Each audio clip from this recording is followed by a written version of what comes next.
It may be hard to credit in this age of monster McMansions that the tiny house movement, which began in the hippie 60s, continues to grow. But so say architectural designer and illustrator David Stiles and his wife Jeannie Stiles, a writer and photographer. Their attractive newest how-to book, Building Small, their 25th, pitches barns, cabins, and sheds as weekend and year-round retreats, whether off the grid or on. Would you believe an adorable 8x11 backyard Tudor or a 2-level Japanese treehouse, interior trunk and all? When they're not in New York, the Stiles live in a barn they renovated in East Hampton, and they practice and demonstrate what they preach. A few years ago on the Today Show, they built a treehouse during a single live 3-hour broadcast from Rockefeller Center. Even if you don't want to follow David's lovely ink-drawn plans, the book's space-saving practical tips alone are worth attention. Who knew? I didn't. That screws are better than nails because they're stronger and can be removed more easily. That doors should swing out unless you're in a fierce wind zone. That a good set of basic tools is worth the investment because they're just about the only products that have come down in price over the years. And of course, you should go solar and get a good hardwood burning stove.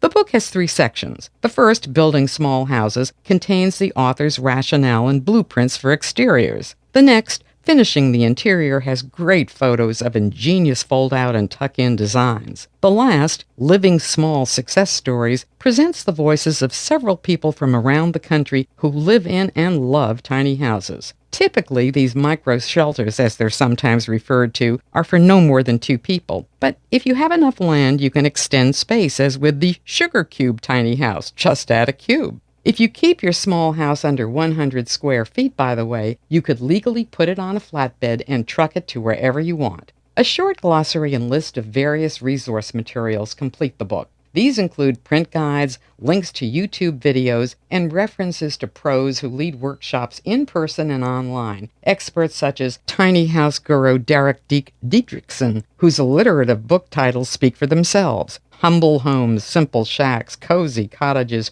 ramshackle retreats, funky forts. The Stiles, local Hampton folks, often referred to as America's first couple of do-it-yourself building projects, come across as modest true believers who want to encourage everyone to find pleasure in nature. In fact, some of their marvelous minis are pitched as affordable housing for seniors. The idea is to live in a simple, eco-friendly, cost-effective, and sustainable way that at the same time is aesthetically pleasing. And not just because it's good for the environment in this era of global warming, but because it's also good for the soul. I'm Joan Baum.